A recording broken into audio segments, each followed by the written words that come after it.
Pour la première unité de l'autoportrait, j'ai été le plus confiant au style de réalisme. J'ai été bien capable de créer des contrastes ainsi que des ombrages pour donner la vraisemblance à mon portrait.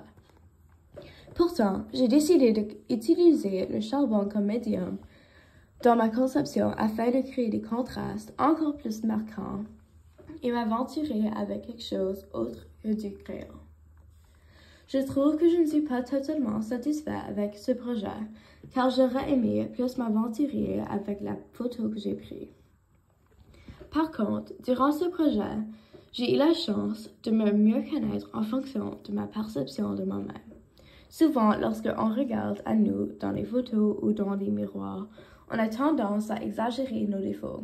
Et alors, en devant créer une pièce objective de moi-même, j'ai eu la chance d'entendre des critiques des autres de si ça me ressemblait et à me reconnaître comme je suis. La prochaine unité du masque était plus hors de ma zone de confort et m'a donné beaucoup à y apprendre. Je trouve que dans ma pièce, j'ai réussi à faire des textures de visage, comme la barbe ou les cheveux, et jouer avec le plâtre pour modifier ses traits comme un grand nez grec. Par contre, j'aimerais avoir la chance de peinturer mon projet pour apporter plus envie.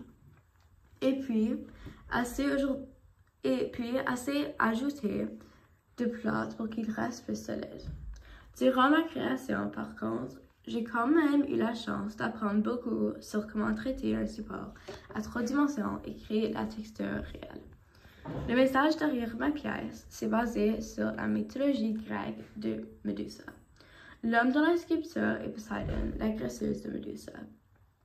D'abord, dans la mythologie, Athéna la maudit pour qu'elle change de jolie femme en Médusa qu'on connaît aujourd'hui, à cause qu'elle était violée et qu'elle était plus pure.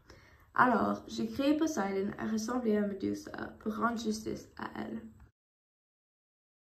Pour l'unité de la linogravure, cela était quelque chose de complètement nouveau pour moi.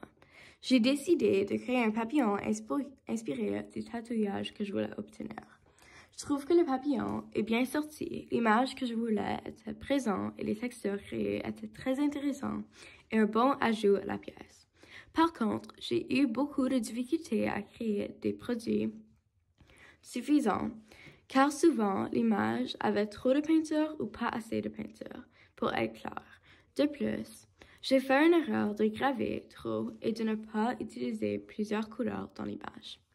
Durant la conception, par contre, j'ai appris d'apprécier certaines erreurs et l'imparfait de ma pièce, qui faisait des textures et des lignes très intéressantes et uniques, impossibles à reproduire en faisant juste une peinture. Puis, j'ai aussi appris à utiliser l'espace négatif dans ma gravure, en gravant ce qui allait rester blanc et vice-versa. Persistance de la mémoire. Pour la pièce que j'ai choisie, j'ai décidé d'aller avec la persistance de la mémoire par Salvador Dali en 1931. La peinture se fait huile sur toile de style surréaliste. Celui m'a beaucoup capté mon œil car c'est celui qui me faisait questionner le plus et était le plus troublant comparé à la beauté de la vague ou le baiser. L'intention derrière la pièce est donc aussi intéressante.